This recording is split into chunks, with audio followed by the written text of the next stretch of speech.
CEO. Yo, Potemkin? That's why I always want to see Potemkin. Potemkin is the pool demon, all right? Yeah. Inside intel for those that are not here at CEO. They got usually drink carts at these tournaments. The vodka Red Bulls are called Potemkin Buster. That's fire. So you know what I'm saying? And I got the watermelon joint, so it's red. It's very, very faithful. But we got Potemkin. It's fine. It's all right. The Kings. This is a kingly battle right here. Kai Kisuke and Leo White Fang, the first and second king of their names. I'm excited to see them duke it out. Absolutely. I mean, Leo has been strong through the entire life of this game, but I feel like as the game goes on, Kai just gets better and better by little increments every month. So let's see how this pools match is going to turn out. First match of CEO, and it's a bunch. I was going to say, is this the warming of the hands? I feel like that's what we're seeing right now. Oh, yeah. So hand warmers. But yeah, one thing about Leo for sure is that he's been just a menace from launch, right? Since Razzo won the first offline tournament at PAX Offline or whatever it was, he has definitely been a character to watch out for. Kai, on the other hand, Kai is like, I think he's good to everybody that's not a Kai player. Yeah, right? exactly. Like, they're the biggest down players. Yeah, all the Kai players are like, this character's ass. I listen to them. They have some valid points. The character struggles in some ways, but you know, we're not even gonna get those characters. We got mixed again. Two How mixes we get double in a row. mixed? That's crazy. That's Guilty Gear for you, right? This is double vodka. I'm not trying to get double mixed. Well, someone's about to get mixed here with Eno on the screen. So Eno and versus Zato, yeah, these are the mixed gods here. 100%. So Zato winning Eno. A matchup that I get annoyed by as a Zato player. But Eno could definitely has tools to harass, right? She has ways to kind of annoy you outside of like a pose range. She can do the chemical love, and she doesn't put herself at too much risk to kind of like fish for like you canceling the oppose into something else. So definitely something to look out for. But if Zato can get going, then she's at the whim of his mercy for sure. Yeah, for sure. I think Note is also going to be pretty good. Throw the Note along the ground, get rid of Note little is Eddie, great right? in this matchup, 100%. So here we go, letting the intros rock as well. Fighting Gold versus SWAGNEMITE. Yeah. Damn, we got the names out here already, huh? Another great thing about pools, baby. The names that we get, top tier every time. But yeah, the Zato's going to have to be on point with the Drunkard Shades, got to send the notes back, and then even then, the Eno can also counterplay that right and figure out ways to send the notes so when they return, she can kind of dodge it and take advantage of that. Yeah, you can already see harassment with the chemical love, that's going to be a big part, but you sandwiched up. Oh no, the pressure wasn't as tight as it could have been. Unfortunately, our nice backdash, realizing you weren't going to get anything off how high that JD was, you're just trying to create some space, but now it's time for SWAGNEMITE to start running that mix game. SWAGNEMITE, that is a proper name for an Eno player too. The Gold Burst, fighting Gold, gets the 24 carats going, and he's going to spin half that bar. Quick burst, I don't want to eat that. Yeah, in the corner against Zato, the most terrifying place you can be, but you're going to get locked down anyway from the leap, and there's the 5D with the meat tenderizer into the soup. My man is just freestyling right now. No rans here. Real Jadakiss skills. This is freeform jazz, all right? That's what this is right now. My man is grooving on the sax. Let me jam out. Oh, and gets caught flinching on the drill. Always got to be ready for that as the primary way the Zatos like to end their block streaks a lot of the time. Yeah, absolutely. Very solid first round there. Good use of 6P to start things off also. Recognize that, you know, has to leave the ground, right? She's always going to be in the air when she goes for that forward dash. So anti-air is going to be really important. And, you know, 5P and 2P is going to be Zato's best friend. Yeah, exactly. Like the Zato players, as one myself, mash on those buttons enough as it is. That's just only reversal. Yeah, exactly, right? 5P is my reversal, bro. What you want me to do about it? Able to hold on to some of that Eddie meter as well, so it's going to build back. Yeah, it doesn't immediately summon, just take it to the skies. I actually love how we're using Fly to just hang in the air and kind of kill time, right? Yeah. Trying to force us right here to overextend so we can drop with just the guillotine on them. Hey, you were talking about those punch buttons. That's what he woke up with that time to get out of the Oakey situation from SWAGNEMITE. Oh, the backdash gets clipped. This is a scary situation. Doesn't go for the YRC, tries to mash back, gets punished. Oh, and the overhead. Another counter hit. My man was fighting for his life, but not quick enough. Yeah, a little scary though to let him live at the end, right? When you have the meter on the throw, sometimes you just gotta spend it, get that kill, spend the cash. But now here we go, Fighting Gold is fighting back. The 5D is gonna connect, and we're going for a ride now. Only a mid-screen though, we didn't go for the opposition area all the way to the corner. Yeah, ran out of Eddie meter at the end. Maybe could have supered after that to get the sword going, get new Eddie meter, get that corner carry that you were talking about. But either way, my man is pressing those punches, baby. Oh, too far away though for the 5H, unfortunately. But really, Fighting Gold likes to send Eddie to the other side. That's what I'm noticing a lot, right? A lot of Drunkard Shades, send Eddie behind Eno and try and put them in the sandwich. Yeah, most definitely. You know, you brought up Note before. That's a good way to kind of get out of those Note games a little bit, that you don't have to get your Eddie clipped by. Oh, no. Oh, no. It's okay. Okay. We got it. A little messy, but we cleaned it up in the end there, able to take game number 1. Yeah, definitely had the opportunity to just take him out with that burst punish. Dropped it a little bit at the end. We are going to character select. Okay. We got maybe another character in the pocket. Damn, that was only game number 1. It's only game That's number crazy. 1. Oh, now we're going to Leo. We're bringing out the king. Fair enough. He said, you know what? I'm echoing the words of the old gods. Pick top tier. Yeah, exactly. I want the second king at my side.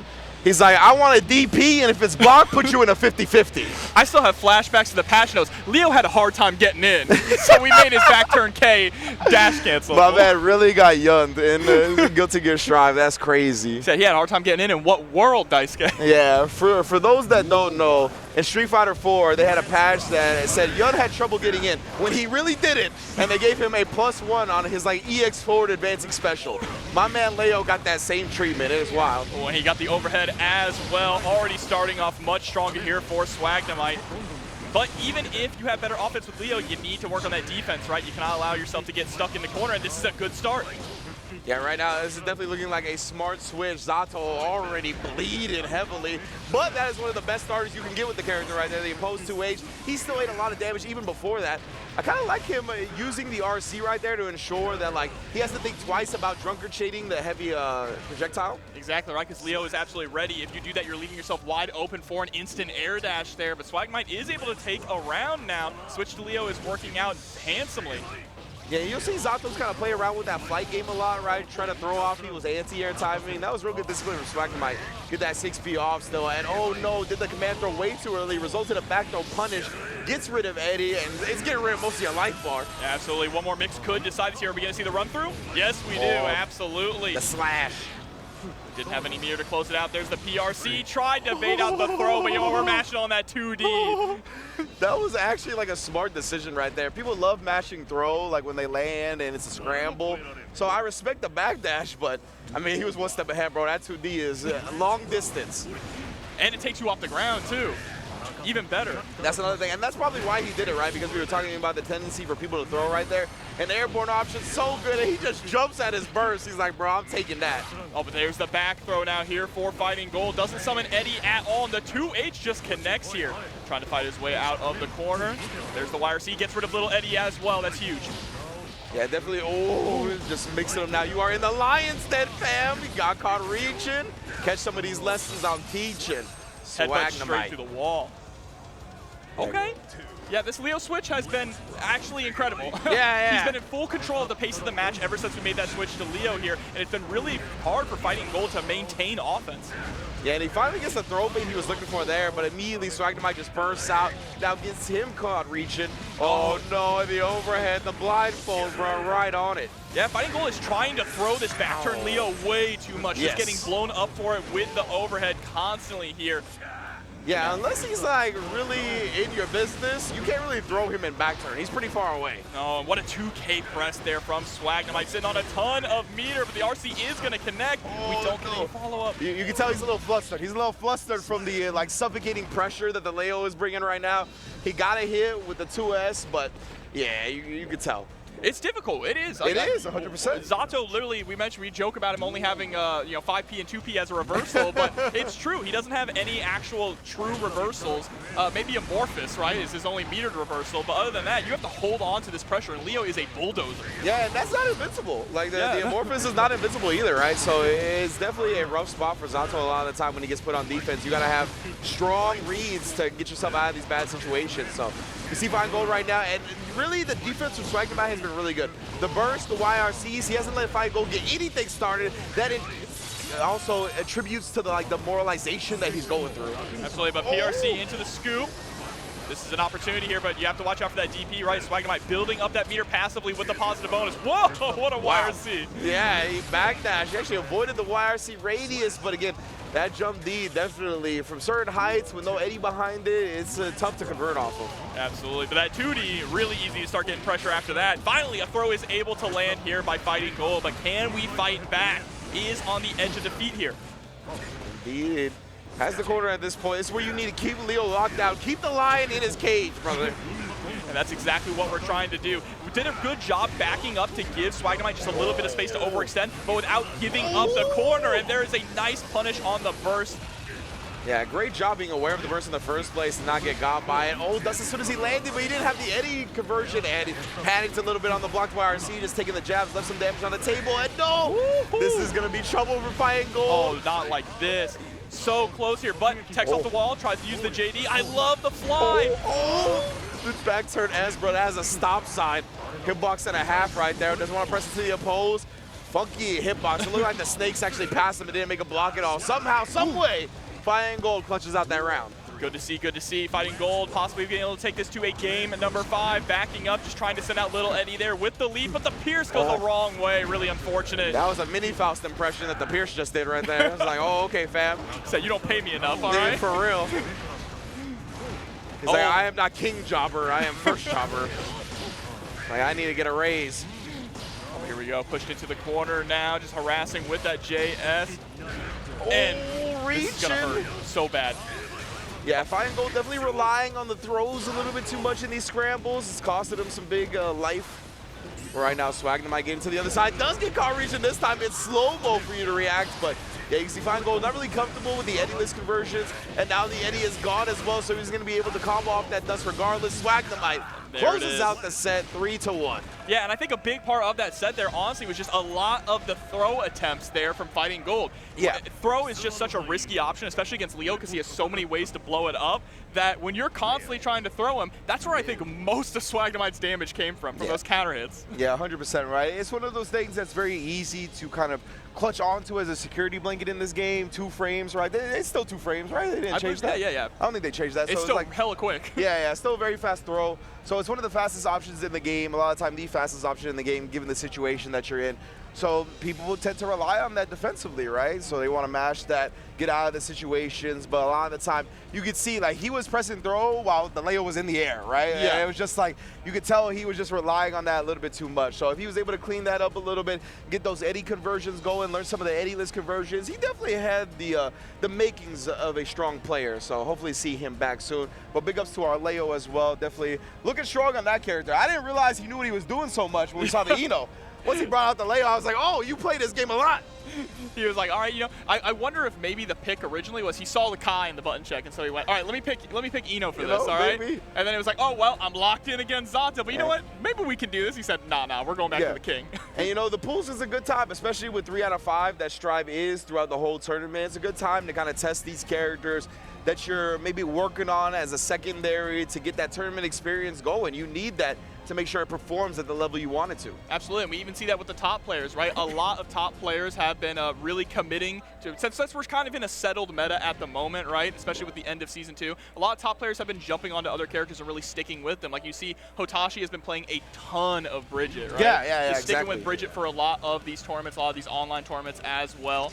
And that's what you love to see, you know, expanding, because more so than other Guilty Gear games, I would say Strive has a big matchup experience thing, right? Where it's easier to pick up other characters, so you can have certain pocket characters for matchups. Absolutely. Where in past Guilty Gear games, you mostly stuck to one character the entire time. Yeah, because all the characters took so much work, you know what I mean, to be good at. And like, there were so many variations in the matchup with the various weights of all the characters. We still got weight variation in this game, but it's much more like homogenized than it was before. Yeah, in old Guilty Gear games, we had different wake-up timings, face up and face down per character, which was all kinds of nonsense. So like brutal. You had to put in so much lab time, not only with your own, but with different matchups. So it's cool to see with the game kind of changing pace a little bit, the way these players have been approaching it. And yeah, the Noonster, Super Noon, also got 3rd at Headstomper with Bridget, right? That's right, yeah. He's definitely one of the Bridgets to look out for in this tournament. He is here and in full effect.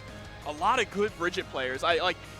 When Bridget first came out, I think everyone realized that she was strong, but again, like Asuka, another character that takes some time to cook, right? Yeah. She's a little low health, a little lower on the damage side, but her neutral game and her mix-up is absolutely insane.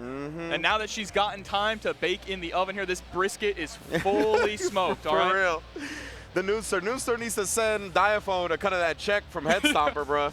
Diaphone was out there real early, pioneering a lot of the tech with the character. Big ups to all the Bridget Army, though. That character had a lot of tech to discover, and they were in the lab 24/7, cracking her open. So Glad to see her kind of fully fleshed out now. I'm sure there's still even more to go. But we got Mei versus Nagoriyuki right now. Two powerhouses that we've seen since get-go. About to say, on the flip side, not a whole lot of mix, but a lot of damage here is Mei. And Mei is another character who started off incredibly popular and has always maintained her strength, but it's kind of fallen off in terms of usage. Yeah, right. Let's keep it a buck, right? That first patch deaded the brain dead strats on Mei. It's true. Like, you know, they nerfed a lot of the brain dead strats. That's what I asked Slash about. I was like, yo, is Mei like dead, bro? What happened? He was like, nah. He was like, a lot of the brain dead strats got nerfed, but she is really good if you don't want to use those. And as you can see, the Mei players that are still exploring the character, that are still really good with her, I mean, their performances speak for themselves. Yeah, well, Blam's going to have to explore a way out of this corner here. The overhead kiss gets sent right back in. Of course, on the flip side with Nago, I feel like he's in a much more comfortable place. You hear a lot less complaining about him now that he actually takes real damage when he's in level 2 or level 3 blood. That's a good point, actually, for sure. Nago, I think, still incredibly strong, but the fact that he has the most health in the game, but now that you kill him a little bit faster when he gets into high blood, I think it definitely satisfies a lot of players like bloodlust for the character. Yeah, like look at this damage coming out right now from Blom. So just a simple confirm there, pushing Nago into the corner. Burst is available, but might be a hero burst here. I think we're going to hold on to it.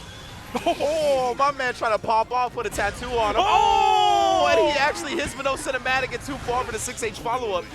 That's all right. We use this opportunity to escape from the corner here. Nice 2S placement. Still in this.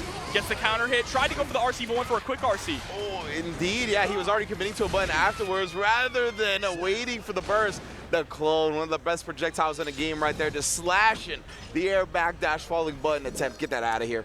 All of that off of just a Hail Mary super was able to turn around the momentum of that round. Great stuff. Didn't even have to spend burst at all. And is now already starting off game number 2 very strong here, pushing Blams into the corner. That's a great point. He threw that to the end zone, and somehow somebody came up with it. Oh, man, the whip punish on that 2S with the anchor, that was gnarly. Yeah, great distance here, but Goob is not phased at all. Rushes right back in and is getting hit by these counter hit 6Hs. Mortal counters coming through. There's the back throw. Could still take this round, just needs one solid confirm. Oh, and he does get the counter hit there, and Blams immediately with the burst out. Oh, no, he punished whatever the button was. That's the thing, right, is that the Beyblade is minus, but you got to make sure you press the button quick enough to not get thrown, because as we mentioned, throw is the fastest option in the game. Absolutely, and man, I feel like we're seeing the same story here. Goob just constantly putting Blams into the corner at round start every single time here, and now we're going to get the full cinematic on the super along with that wall break. Oh, this is a good look, 100% right now. And 0 blood, which means clone is coming. Oh, yeah, plus frame stage change, Fukio first. Let's put her in the corner. I can do whatever I want, baby. Beyblade into the Fukio back. We RC that into the dust, but no, it's not going to be enough to kill. It doesn't matter. My normal's chip. You got to be prepared. Yeah, got caught not holding FD there, and that is 2-0 right now here on the side of Nago. So let's see, is Blam going to be able to win out a round start situation here? Is constantly been just getting put into the corner, and there it is again off of just one Beyblade. Indeed. Oh, no. And the stagger pressure, the delayed Beyblade, that time catching Blam slipping. Oh, but he is taking big chunks off the life bar of Goob right now. Yeah, this is just an absolute slugfest here. There's some nice whip punishes coming out on Blam's side. And a great burst bait. Should definitely be able to get the kill here for sure with the Totsugeki. All right, Blam's showing some sign of life. That's right. You got home field advantage, Blams. You see the big whale ships in the back. This is your squad. Oh, wait a minute. Counter hit, though. Nagoriyuki, a fierce competitor. He doesn't care whose field he's fighting on. Yeah, and getting caught in those jump frames also. Ouch. Close slash is just so good for blowing up. Not only characters jumping, characters trying to backdash. It's just like one of the best normals in the game. 100%, man. That close has been a problem since jump. Now put the bite on her. I thought he was going to go for another one, but good thing he didn't because Blams did jump out. Oh, but the 2S, reliable right there. If you don't got something prepared off that scramble, I'm pressing it. Yeah, Nago definitely excels in the scramble, right? Being able to convert so many of his strong buttons into huge damage here. But now, Blam's trying to play it slow and steady. Unfortunately, Nago is ready just with the clone, but this is a huge confirm, able to swap sides into the counter hit.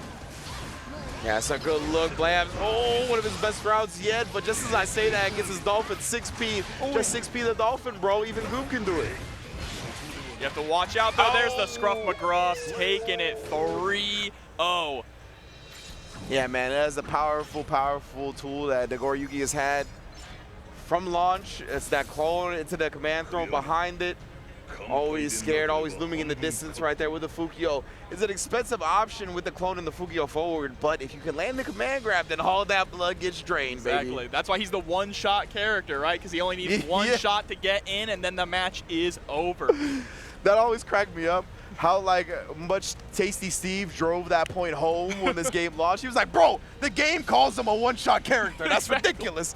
And yeah, it really is though. But that is, it exemplifies his play style, right? Like the man's his one-turn game is so powerful. It's the flip side too, because if he pops blood, then he gets one shot. 100%, right? Like it's like you could be at 100% bar and you could die straight up from getting your blood popped. So it's a really, really interesting character design. Obviously, the characters remain really powerful. Has rubbed some people the wrong way. But I'll tell you what, he's rubbed me the right way since the beginning. If I wasn't a Zato player, I'd be a Nago player, loud and proud. I feel that. I feel that. Look, us Axel boys out here, we're kind of suffering a little bit, you know? But that's all right, that's all right. That's all right. When I don't want to play a matchup, I just pick Gold Lewis. That's the big funny damage, you know what I'm saying? That's true, yeah. I saw Stealthy was in the bracket. I hope he came because that's like one of y'all's strongest competitors, right? So I know he was projected to make top 8 on Star GG, so hopefully hopefully we get to see Stealthy putting some bodies in bags with the sickles, the sights of Axel. Now we got our next 2 competitors already up to the bat. You know how it goes, baby. We are playing pools action here at CEO Gaming. It's just day 1 if you're tuning in right now, one of the premier majors of the fighting game community. You'd love to see it. Yeah, absolutely beautiful venue as well here too. Very well air conditioned, I'll say that. It is nice and chilly in here. Feels great. Yeah, and we can see everyone too from our commentary table. Things are swapped up a little bit this year where it's a little bit more open, meaning that we can look all of the crowd directly in the face. When I was walking over here, I was so happy about that because, you know, at a lot of majors, we end up kind of like there's so many screens and whatnot, and the way everything is done is that there's like black curtains behind or like in front of everything, right? Like we're behind complete black curtains. Right now, the black curtains have been trimmed down. They got a haircut, like, and we can see plenty of the crowd, which is really great for the atmosphere for us, the commentators. Yeah, absolutely. We can see all the way out to the main hall too. Of course, this place spans so huge. You have not only the main hall here, you've got the arena right across from us, and then all the way on the other end of that, the GeWB Land arcade. Bring your own controller, tons and tons of arcade machines. I'm definitely hitting that up tonight. For sure. GeWB Land always active, bro. That's what's one of the best things about CEO for sure. You can go in whenever and get some games. But yeah, bro, like speaking of the air conditioning inside, I tell you what, I like went outside. I was like, oh, you know, I'm gonna put some shorts on, like a tank top. I went outside. As soon as I came back in, I was freezing my ass off. Bro, I was like, bro. For real. Yo, we got the Neko cat. Oh, we do? Yeah, check that out. The red cat. We got the funny cat in there. Oh, I see. You're right. That hat's kind of fire. Yeah, we in there. What's the Neko equivalent of this game? May. Easy. It's May. I didn't even have to think about it. You're like, you know what? Why am I even asking? The answer is obvious. Ooh, so we got Testament in the building. Hopefully, this looks like this looks like a real match. I was gonna say hand warmers, but I think it's no. Yeah, they're just hand warmers. Okay, yeah, the burst came out. You're right. Hey, look, it's the 21st century, guys. You can check buttons in the character select. That's why I call it hand warmers. I know that's from Smash. But, like, what is the point besides warming up your hands? You're right. We were just talking about how cold it is in here. Because the buttons, like you said, can be checked in the main menu. Or not even in the main menu, in the character select. So let's see. Who are we actually going to have here? Okay, Testament is locked in. Is it Testament and Kai? So now you guys are going to no-mix us after we got double mixed the first set? All right. That's the empty jump throw. That's what that is right there. But, all right, Kai versus Testament. Testament is another character that Testament's strong, but can definitely struggle in specific matchups, specifically against characters who are strong at their own zoning tools, right? Yeah. Because Testament's zoning is good, but it's slow. Yes. Very committal, especially with those Grave Reapers, right? That you throw them out, you're in just massive recovery here, meaning that if Kai's going for air fireballs or if he's going for the IADs, you are getting blown up. Indeed. So we got to look out for that if he's going to be trying the stun edges just to establish that game a little bit. Contra, but instead goes with the instant air dash to call out the first projectile. A very nice start for Barzhad. Yeah, and those air stun edges are definitely going to be a way that we are going to try and harass Space Bebop. Man, Space Bebop. That's fire. Yeah. Ooh, the back dash right there. I think it might have just been after the normal, but either way, back throw. Let me get that corner for myself, bro. OTG for the air tech, quick YRC. I don't want to eat that Kai pressure. Can definitely be a little bit scary, especially in that corner. RC available to keep the turn going. Oh no, gets caught with the counter hit as well, and you're dead. I was gonna say that's one of his best starters, bro. Yeah. That is what you do not want to get hit by the most. Dire Eclair and 6H. If you get hit by those, you are losing at least 50% of your health.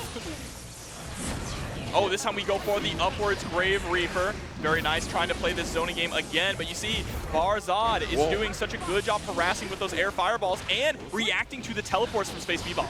Yeah, definitely was ready for her to start pressure on the other side. Not again. Oh, again indeed. Look at the damage on that. Just 4 hits on the combo, melting the life bar. Wait. Stopped it real quick. Okay, we flipping in anyway. All right, we learned. Don't press on. Never mind. We did not learn to not press on block. No, that was the 6H. That was the other starter you pointed out. Might have been the 5H. Either way, get that throw going. Bar's not going to take the first game. And I like the swap between doing the direct Claire and then throwing out the 6H. The 6H does has more range. It also gets that mortal counter, the giant counter hit, and it's got a little bit more of a gap, right? So you're kind of catching your opponent going, all right, I'm going to delay my press this time so that the direct Claire doesn't hit me. Nah, boom, 6H comes. Exactly. Throwing off any of those timings you may have to be like, okay, this is where I can press a button in the block string. That's why you got to keep it varied. But Space Bebop, great 6B here. Try to drag him to the corner. Couldn't quite get the stay, and that was good evasion for Barzhad. Oh no, that looked like it might have been a missed input there, going to allow Barzhad to be able to jump out of the corner. I love the movement that we're seeing also. Going for these IED backwards, utilizing the air fireballs to stall your momentum. And there we go, YRC, get off me, give me some space. A lot of meter though on Barzhad's side. Yeah, flipping in. He had the stand block going, and he was not static. So it's definitely a time to press buttons back, but he was just a little bit too late, or maybe press the big buttons. Yeah, but this is a scary situation with the amount of meter here on Kai's side. Doesn't go for the RC, trying to get away with it, get away with murder. You see, just standing above at the 5P because he was staying up, gives him an extended combo, but nonetheless, Barzhad just bulldogging him down, able to get the other side. Dragon installs in his face. Yo, ready or not? Oh, we answer back with the reversal. Super. Shut down that Dragon install. Not today, not in these pools. Yeah, weak. That's the classic. Dragon install to lose. Yeah, for real, bro. And Dragon install in someone's face like that when they have the meter susceptible to getting a reversal supered on. You saw Barzhad maybe a little bit too overzealous with that one. Yeah, and I really like the use of stun dipper there also, just to avoid the overhead and lows. Heavy stun edge giving.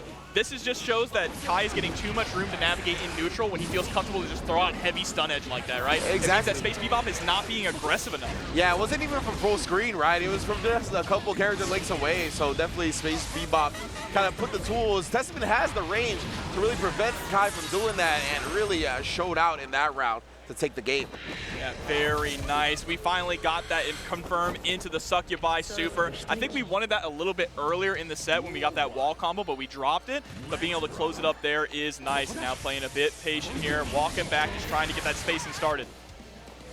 Yeah, Barzhad, oh no! That butt is so good. Caught whatever Barzhad was looking for as an anti-air. Opens the pixie up top. Are we going to spot on a teleport? Not necessarily just yet. Gets shock stated again, but immediately gets rid of it, only to run into a 6H. But yeah, that would have been big damage. Good burst out. Absolutely. You had no choice but to burst there, honestly. And now we're about even in meter. There's the combo off of the Scum Dipper, and you're going all the way into the corner. Possibly going to go for the wall break? Yep. We want that positive bonus to make up for the meter that we spent. Get that cash back. Scum Dipper indeed. Let me get those half-screen lows, bro. Nasty stuff to deal with. Ooh, nice teleport catching Barzhad as soon as he landed. This is still absolutely doable for Space Bebop, right? We can get that one solid hit. You have to be careful about those stun dippers. Got really lucky that was just a little misplaced there. Yeah. That's a little bit too close again. And that's one of the things the Kai players have lamented since the start, but no, Space Bebop. Oh, no. What were we going for there? The whiff throw? I don't know. Yeah, what buttons? JD? No, JD doesn't seem right. 2D would have gotten hit too. I'm not exactly sure either way, but this is the type of pressure that the tournament environment puts on players, right? When you're not used to it, man, it just has you doing weird things. Any kind of a scramble, right? We talked about that. Throw is the panic button. Yeah, you know, that's what we mentioned earlier. And sometimes players just like, it's like a fight or flight type thing, right? Where like when you're not comfortable in a tournament environment, sometimes these like things that you just panic button do kind of come out. Yeah, Space Bebop is having a little bit of a difficult time right now dealing with the just massive amounts of stun dippers coming out from Barzhad. But here we go, run up throw, just goes for the OTG. Once you get that corner carry, I like that decision a lot instead of going for the Oakey mid-screen. Yeah, that was a meaty 5K setup with two just outside throw range, it looked like. Maybe he was still throwing a ball from the wake up. Either way, Space Bebop making the most out of that whiff throw. BRC, staying up, waiting for him to fall. No. It looked like he was falling slow because of the RC. I'm not sure. Yeah, weird timing there too, but we're still able to take the round and getting close to taking the game here now. 1 apiece, trying to get that early 2-1 lead. I mean, it's been a little choppy here for Spaceball, but they are closing out rounds, and that's what matters the most, right? Is that you are able to close out those rounds. Yeah, definitely. Saw some moments of panic, but for the most part, has looked very in control. Missed the meaty right there. Tried the charge, does great block on the reaction. I like the teleport there into the close slash 2. Close slash is a solid anti-air for Testament here. Nice confirm. Going straight to the sucker by super. Is that close enough? Should be. Yeah, just the end of it there. So we get that stain state on deck. Unfortunately, we don't get the wall break. Nice job from Space Bebop. He's going to get the wall break now. No plus frames on the stage change, but still gets that positive bonus and bursting in the sky. Oh, Canada. You know, came all the way from the north down to Florida just to fly right back up. 100%. You know, one of the things that I really want to start bringing out is that if we see the charge dust, I really want to say great block, because isn't drive impact and dust like this charge dust the same frames? I'm pretty sure it's close. It's close. And everybody's getting hit by drive impact. So you know what? Great reactions, bro. Hey, for the benefit of the doubt, I'll tell you, nothing gets me tilted more than blocking drive impact. The wall ain't even on the screen, and I get wall splat anyway, all right? So I kind of understand the frustration. At least that doesn't happen with 5D. Yeah. So big ups on the charge dust block. Not going to let him get any free damage here on the 28 frame startup. Usually you want to have meter to back you up with those 5Ds as well, right? So Yeah. that if they do block it, you can't just RC to keep the pressure going. But now Space Bebop slowly but surely gaining control of the pace of the match, and that is what Testament needs to do, is control how the flow of the match goes. Yeah, and these 5B anti-airs have been really on point. A lot of the time, Kai's been stained up as well. It's allowed Space Bebop to get a further combo. My man with the hezzy on the heavy button right there just caught a big counter hit, immediately burst out. Here we go, trying to fight out of the corner also with buttons. Nice punish there on the stun edge attempt. Again, just trying to go for these overheads. So much dedication there on Testament's side. You have to commit to it, and it is so easy to punish if you guess wrong. Most definitely, man. Space Bebop getting tossed in the corner here. But a little bit too early on the second throw attempt. It's going to give him a huge chance to steal the round back. Yeah, late RC. BRC, he wanted the Y, I imagine. The yellow. Acting a little scared. Just unfortunately pressed it a little too late there. And now, you know, it's all right though. We still have a round to give, right? Or a game to give here. We can go to a game 5. Empty jump throw. Okay, into the 5K. Barzhad likes that a lot. Doesn't want to go for the heavy stun edge Oakey. Instead, wants to put you in the corner as fast as possible. We see Space Bebop once again escaping the corner with a teleport. Caught him with a big counter hit on Barzhad. He didn't want to give him the positive bonus of the wall break. I love her air throw. It's so good. So strong, bruh. The voodoo doll straight up. Barzhad got another big starter though, that diary cloud that we talked about. Wow.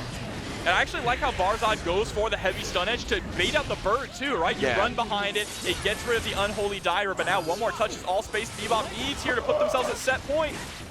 Got clipped on the second hit of the stun dipper, but it was such an awkward angle that Barzhad couldn't quite come through with the corner carry that he was looking for. Space Bebop on set point. All right, looking really clean here now, doing a good job starting to challenge these stun edges and these stun dippers. Flipping right on in. Yeah, that ain't real. Press that 2P. Yeah, great challenge on the side of Space Bebop. And a 6P actually reaching from long distance that time. Best 6P in the game. Easy. We're going to knock him down with the Grave Reaper, put the stain on him as well, so you got to deal with all this block stun. Good high block. And the whiff there immediately just to go into the Grave Reaper, upwards Grave Reaper to make sure that Barzhad couldn't go for the IAD. There's the people's elbow, whiff throw. Wow. This is huge now. Yeah, the air block stun right there just caught Barzhad kind of off guard. Thought he was going to be able to throw, but still invul. With the slide on in. Barzhad on their last opportunity here. That burst, you cannot get hit. That burst will not save you from that. You're going to have to burst in neutral. Exactly. You're going to have to go for that golden. Give me that 24 carats, brother. And look at this, the hop backs here. Why are you walking back? I mean, I understand walking backwards is scary, but there it is. Gets flipped. And you know what? Barzhad, we'll see you later, Space Cowboy, but Bebop is going to move on in the bracket. Yeah, well done indeed.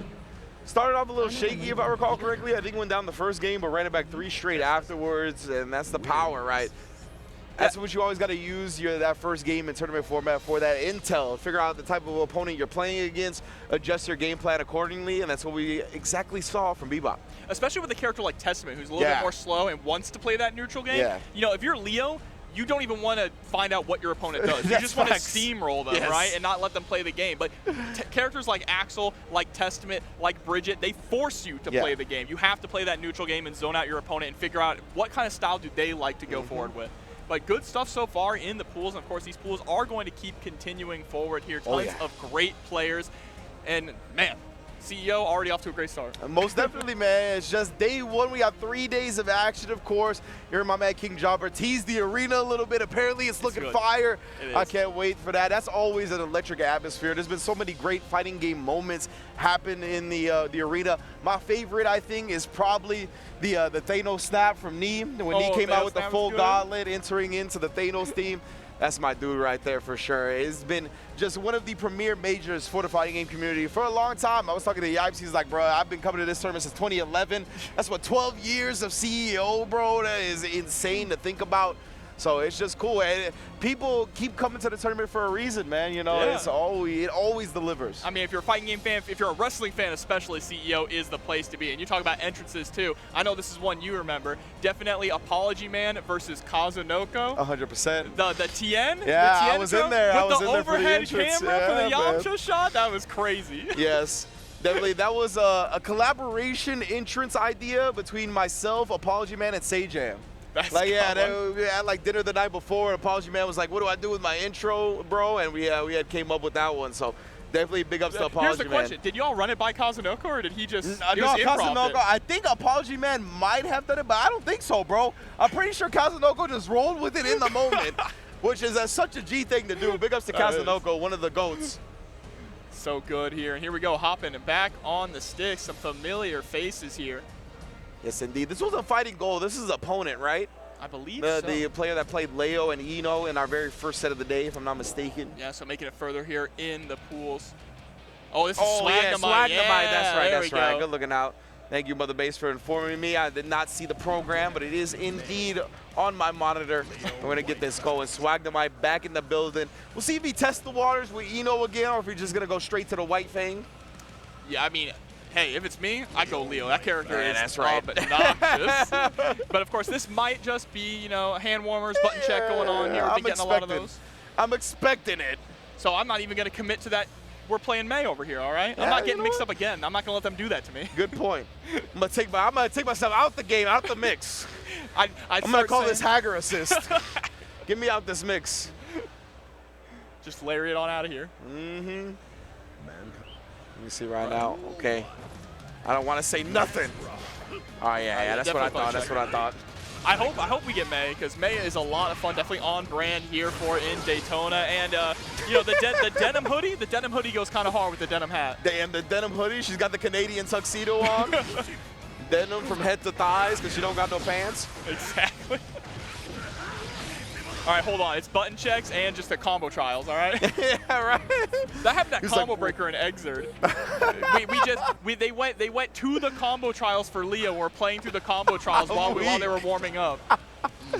I thought he was like, let me get my Johnny stance dash cancel off, bro. And they were earning money so they could go buy music. That's what it was. Oh, snap. It was crazy. Yo, Guilty Gear players are something else, bro. Like, what you mean they don't got this song unlocked?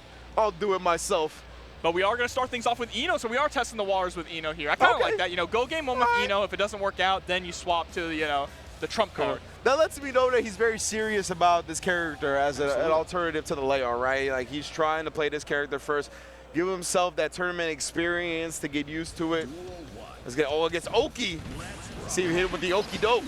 Yeah, I think May is pretty solid against Eno, though, because Eno likes to take to the skies a lot. I mean, she has to when she goes for a forward dash. A's air buttons and her anti-airs are obnoxious.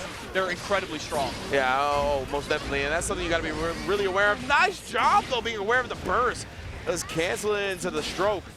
Yeah, empty jump throw as well, or empty dash throw, I should say, trying to go for that low. Pace of the match has slowed down substantially, but there it is. 1-3K in, and it forces Swagnemite to spend the burst. Sliding on into the DMs, though.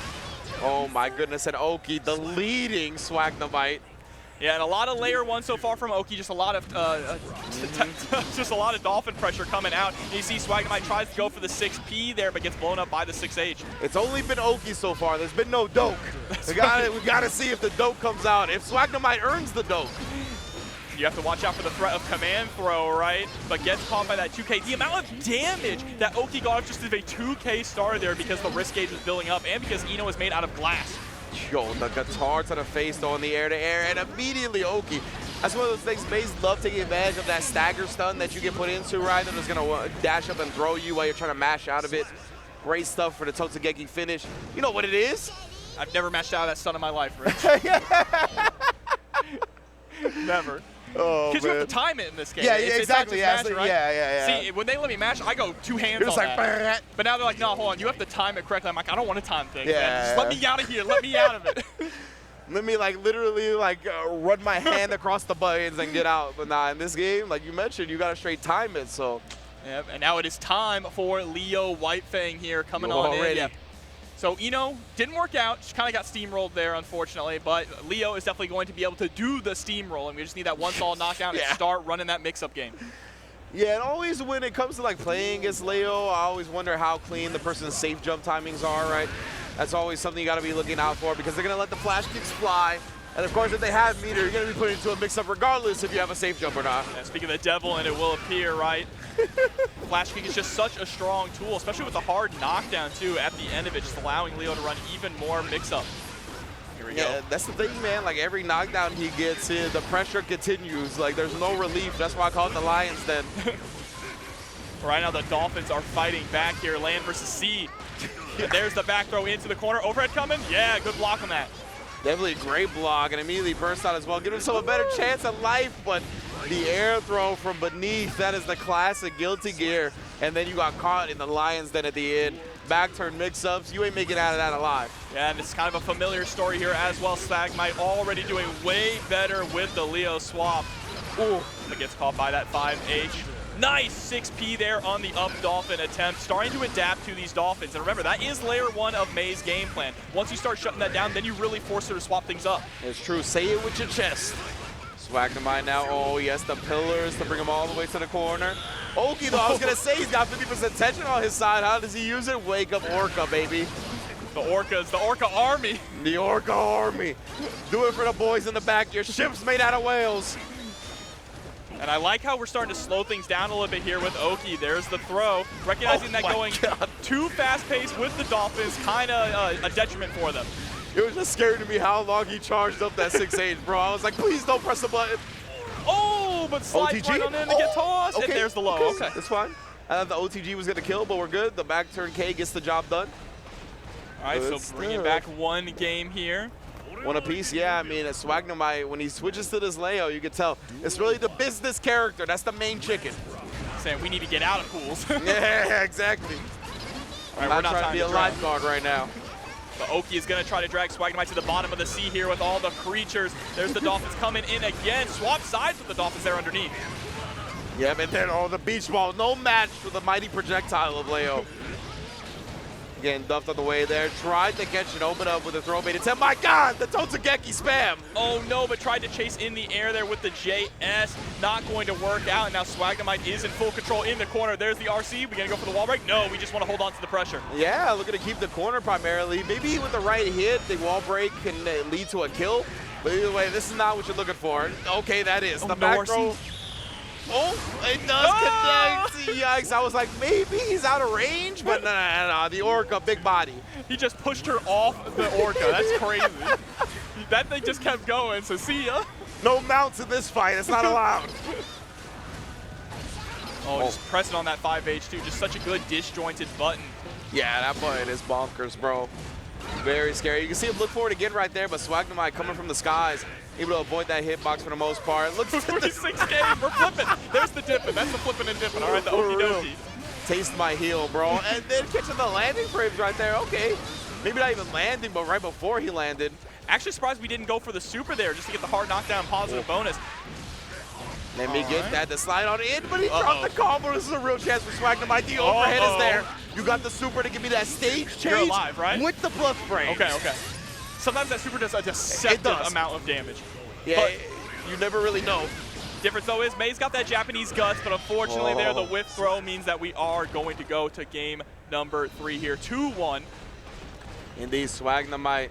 Man, that's such a rough way for it to kind of play out for our May player here, Oakey. Yeah, so close there, and then just one back throw, right? That back throw incident just blowing you up. And that's how strong offense is in Guilty Gear, that something as simple as a back throw can immediately steamroll into a full comeback. 100%, man. All you got to do is take your turn. If you can find whatever way to take your turn, just know that's enough. You don't need to get the big damage right now because the offense will bring it eventually. Well, we better not get hit because we have 100 meter on deck. That is a lot for Yamada, a killer whale, whatever we want once we can get that hit. Well, that burst was 24 carats, Trinidad James style. I really like the change here, though, from SWAGNEMITE going to that guard point to beat out the Dolphin a little bit earlier. Yeah, definitely a super solid tool that Leo has. Haven't seen SWAGNEMITE utilize it too much, so glad to see him bring it out here in this round. But just bypassing him after the flash kick, that's what we talked about, right? The RC leaves Leo at advantage even when you block. Yeah, it looks like Oakey is maybe a little not sure on how to approach in neutral, right? It's been a lot of Dolphins and beach balls, but that's not really getting Oakey anywhere. Oh no! SWAGNEMITE, there it is. Back turn 5P. That might as well be a 6P. It might as well. It's better. You get a full combo. Yeah, back turn 5P is a bonkers button, bro. You look at the hitbox on that joint, like I said, might as well be a 6P. Now our layer 1 game plan here is not working out with the Dolphin. Oh, as I say, we bait out the flash kick with the up Dolphin. Okay, hold on. Maybe starting to adjust a little bit, showing him more, something to get used to. But again, reaching for that throw a little bit early. That's something we've seen from a lot of the Guilty Gear players here early on in pools. And it's just a situation that is very strong because of how quick it is, but man, you get destroyed if you whip it. Yeah, it is that panic button like we've mentioned multiple times. Anti-air 2K. Oh no! 5K, excuse me. No, SWAGNEMITE using that 2D so good again in like these situations where people are walking back or looking for a throw, the airborne properties, the low properties, put them in a spot to win the set. And now be careful. Don't Dolphin. Don't do it. Oakey, please, I'm begging you. You can feel, oh, there it is. But the YRC comes out, actually. Oh, God, he actually PRC. That was super smart. Throw, OTG with the 2S. There we go. Oakey, all right, able to take a round, staying alive here in these pools. Strong adjustment right there. Utilizing the shallow Dolphin, even RCing it to make sure he didn't get a quick reaction off. Oh, no, but SWAGNEMITE, I'm not going to let him get any offense. Oh, and again, just with the panic burst there, that was your opportunity to get a massive punish on that whiff fireball. Exactly, right? We just saw him whiffing the throw. Now he's going to get stage changed, and he's got to deal with these plus frames Leo's going to bring at him. Berserker Slash, good block on the cross-up. All right, YRC, keep him in the corner. The YRC back there, and we just utilized that opportunity to jump out. I like that a lot. Whiff DP is not going to get punished. It was only the S, not the HS. But look at that risk gauge. That's the fear bar. Yeah, 100%. You don't want to see that get into Pyro territory. As soon as it gets to the red, that's the wrong neighborhood, fam. Oh, YRC as well, right back at you. Try to keep this locked in the corner and close out this set. Can't SWAGNEMITE do it. Oakey right now with the big air-to-air. Uses the Totsugeki to get close and convert. That was smart. SWAGNEMITE going to burst out and try to close out the set here. And bursting on the DP, that's also very smart there from Oakey because it cannot be baited, especially with no RC. Oh, and the tech throw. How was he ready for the throw right there, SWAGNEMITE? We talked about that security blanket. He was clutching onto it for dear life. There it is. Nice job. And the crowd popped too? Yeah. All right. We got some Oakey fans out in the crowd. Okay. Excited to see this go to game number 5. Yeah, most definitely great stuff from Oakey getting in his business. I like that Oakey is starting to go into that different layer, right? Going for whiff Dolphins to try and force a response from SWAGNEMITE and get those whiff punishes. Yeah, oh no, the 24 carats. That's turning your neck green, fam. No gold for you. Uh-oh, but here's the red roaming cancel. Doesn't go for the wall break, but gets the neutral jump. This is gonna hurt.